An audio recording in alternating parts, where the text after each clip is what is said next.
What is up everyone, and welcome to your Financial Dose. This channel is all about helping you guys master your personal finances. In this video, we're going to talk about how to create your own mortgage calculator. And the reason why I'm doing this is it's in link with my previous video that I just released on whether or not you can make money investing in condos. And even though there are many mortgage calculators that do exist out there, what I'm going to show you today is how to create a spreadsheet that has not only a mortgage calculator, but that also calculates your, let's say, operating cash flow that you would get from an investment property. And this way you won't have to switch between your browser using some online mortgage calculator and your spreadsheet where you have all your rental income and all your expenses associated to that specific property. So what makes this tool so valuable is it enables you to analyze many different properties very quickly. So if you think this is useful to you, keep watching to learn how exactly to make this mortgage calculator. Okay, so now I'm going to pull up my laptop and I'll show you how to start with the mortgage calculator. So this is the mortgage calculator that I had in my last video. So on the left we have the mortgage calculator part, and on the right we have the property that we're analyzing. So the mortgage calculator, the values that you're going to be changing here is essentially the value of the property. If the mortgage interest rate is the same, then that will remain the same and you won't have to change that, only the principal. And on the right side with the property, that you'll have to change the rent, insurance, property tax, school tax, condo fee, etc. So all the expenses that you would incur for this specific property that you're analyzing will need to be changed every time you add a new property, but you won't need to redo all the formulas. Everything will calculate itself. We'll start with the mortgage calculator on the left. So starting at the top, we have the property value. So this is the purchase price. In this case, we're looking at $208,000. The down payment for an investment property in Canada is 20% for the smaller deals. Sometimes they may ask you to put 25, depending on what the bank feels comfortable with. But in this case, we're going with 25. So right here, we type equal sign here. We're going to put B3, the sell or the down payment, and we're going to be putting 20%, so times 0.2. And this gives us the $41,600. So the loan value is simply the property value minus the down payment, and that's going to be the size of your mortgage. Payments per year we're going to put 12, so we're assuming monthly payments because it's just easier in terms of math. And the mortgage period here, we're assuming it's a 25-year mortgage. Now for the Excel payment formula, or equal sign PMT. So essentially what this formula is referencing is, first off, it wants the rate. So our interest rate is 2.49. So you just click on the cell, boom, you get B12, and then you're going to divide this interest rate by 12. Because this 2.49 is an annual interest rate, and Excel wants to know what the monthly interest rate is. Now, if there's a lot of finance people watching, I know this isn't the effective annual rate. This is just simply an APR. We're dividing it by 12 to get the monthly APR, let's say. So the next thing is NPER, and this we're going to be putting in B14, which stands for the number of payments over the term of the mortgage. So this is a 25-year mortgage. 25 years times 12 gives us 300 months or 300 payments. So the second argument to this formula is going to be the number of payments. Next thing, we're talking about the PV, or the present value, which is the loan value, so $166,400. And then the next thing, we're looking at the FV, or future value. This is going to be the value of the loan at the end of the mortgage. So at the end of the 25 years, the value is going to be of 0. So we're going to put a 0 here, and then we're going to add a comma. And then the last argument of this function is called type. And what Excel means by this is it's either 0 or 1. So 0 type is a type of loan where you pay the amount at the end of the period. So for this mortgage, you pay the mortgage at the end of the month. If in this case you would pay the mortgage at the beginning of the month, then it would be type 1. But since we're paying at the end of the month, this is type 0. And then we would just close off that bracket. Now, for those wondering why I'm referencing cells in my formula instead of putting the numbers, that's just so that I can go ahead and change the interest rate without actually changing my formula. Because here, if I would put 2.49 divided by 12 instead of the cell B12, if I wanted to change my interest rate, I would have to go and manually change it in this formula. But by putting it in the cell B12, I can just say, okay, well, I want a 3% interest rate, and that'll automatically recalculate the number for the monthly payment and all the other formulas that reference this interest cell. So we'll put it back to 2.49 and we'll keep moving on to the next one. But actually, just before we move on to the next one, just out of curiosity, I'm sure some people are saying, well, what if the mortgage payment actually goes out at the beginning of the month instead of at the end of the month? Well, we'll just change this to 1, and then that slightly changes our numbers. So this actually is a more realistic thing, so we'll just keep it at that. We'll assume that the mortgage payment comes out of your bank account at the beginning of the month. So now interest, the formula for, or the function for interest is CUMIPMT, which I assume stands for cumulative interest payment. And this isn't a mandatory step in the mortgage calculator, but I find interesting to know how much interest you would pay over a set period of time. So what this formula is going to reference, well, starting off from the beginning, we have the rate divided by 12, just like the previous formula. So that's 2.49 over 12. Then we add a comma, and then next thing we have the number of periods, which is cell B14 or 300. Just if you were wondering how you can insert a cell in this quickly, if I delete that argument and I simply click on the cell that I want to insert in the formula, it'll automatically insert the B14. So you don't actually have to type B14. You can easily just click and add those cells into the formula.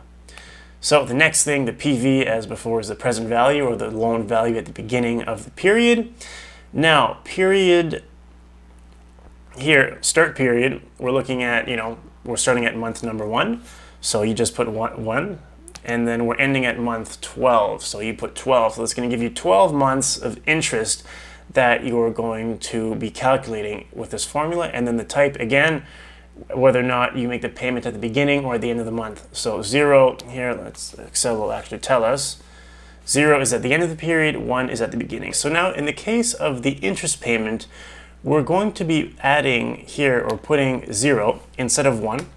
Because when we compare this to actual mortgage calculators and you compare the amount of interest and the amount of principal that we end up paying, adding a 0 here, assuming that we're paying the interest at the end of the period, is what equals the amount that you would get in the mortgage calculator. So we're just going to add 0 so that we increase the comparability of our mortgage calculator to mortgage calculators that you will be able to use online.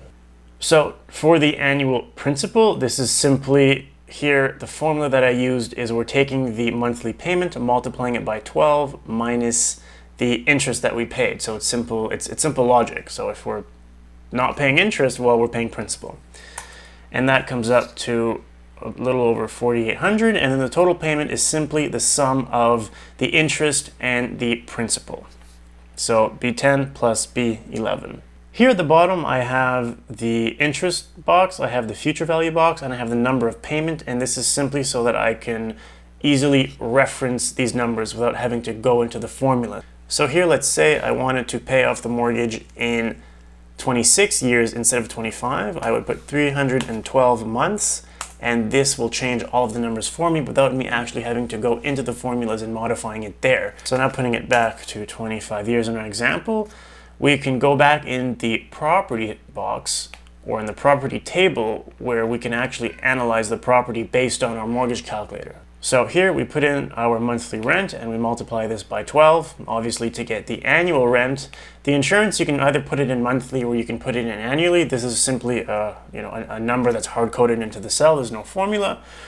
Property and school tax, this you can make a formula because property tax is based on the city valuation, but then you'd have to add a city valuation box here. But to avoid confusion, because different municipalities may have a different property tax rate, so that may change depending on the municipality. And usually you can get the property tax and school tax in the listing.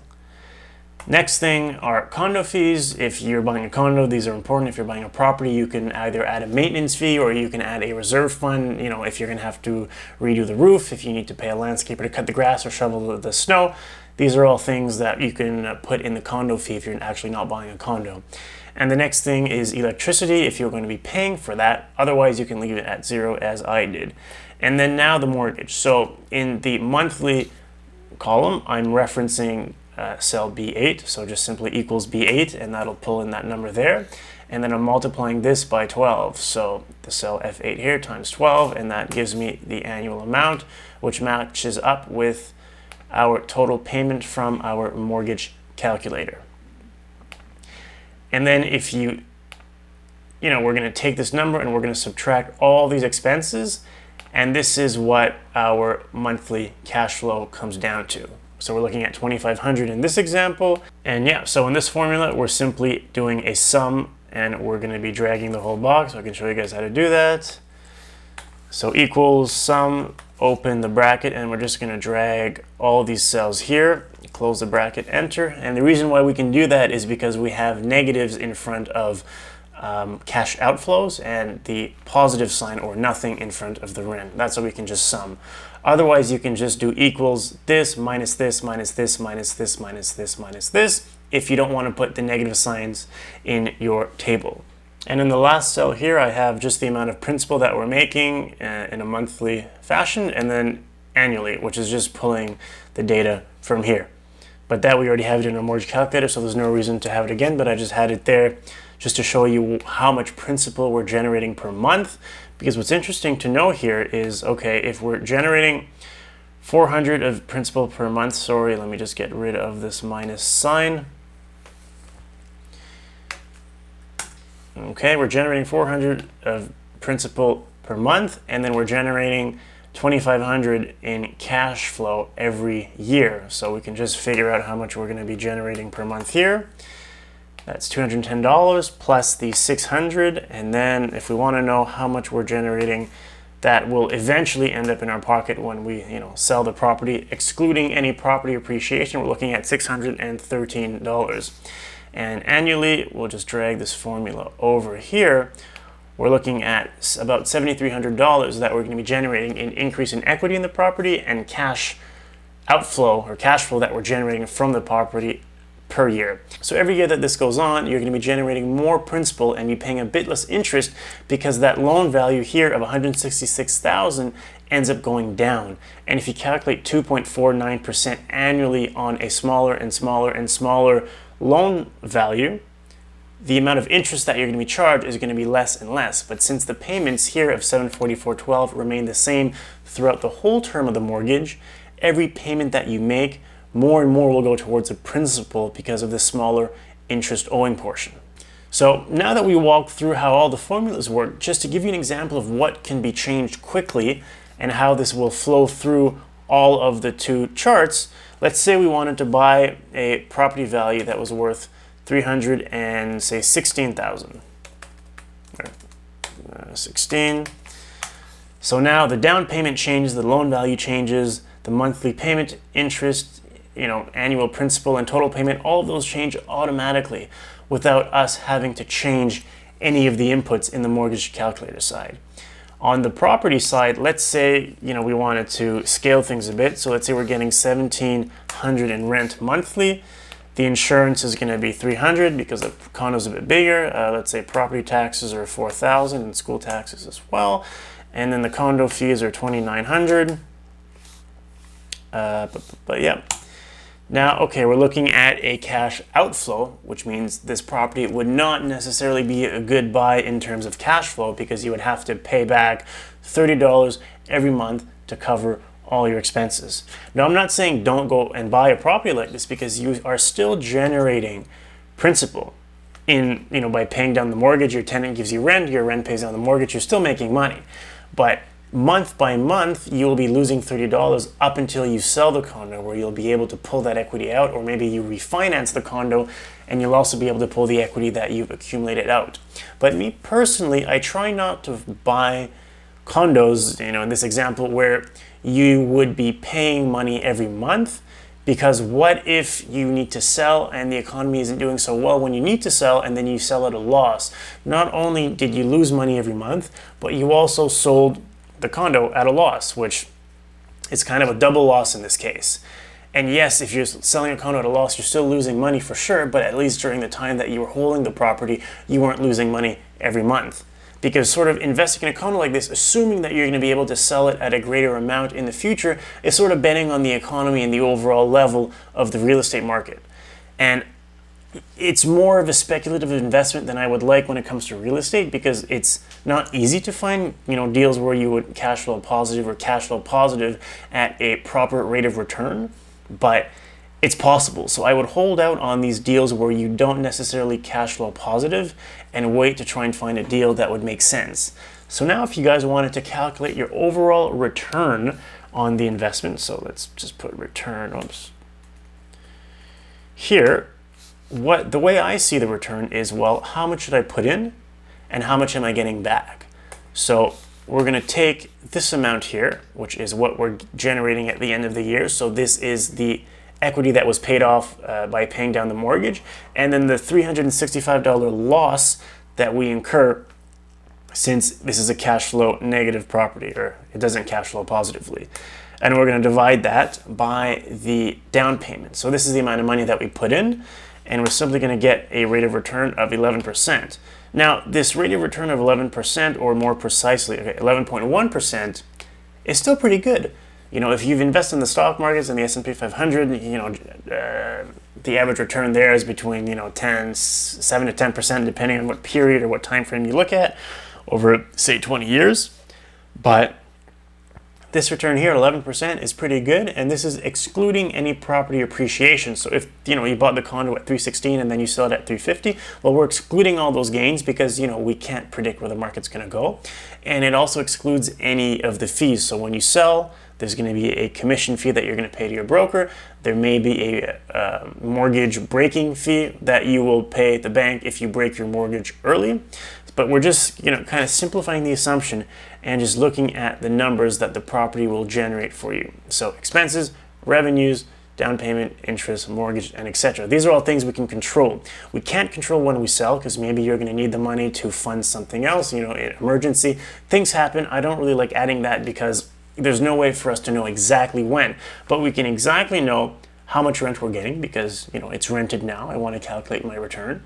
And in this sort of rental market where vacancy is very low, like I explained in my other video on whether or not you can make money investing in condos, I didn't include it because for now it's not something that we have to worry about. But if you wanted to be extra careful, you can add a vacancy charge in these expenses here. You could say, okay, well, I'm going to say, vacancy charge is 1 month per year. So I'm going to just deduct $1,700 from all these, or from the rent, or add another $1,700 in expenses. If you guys want, I can just show you how to do that quickly here. We're just going to do vacancy, and then we're going to do minus $1,700, 1 month rent.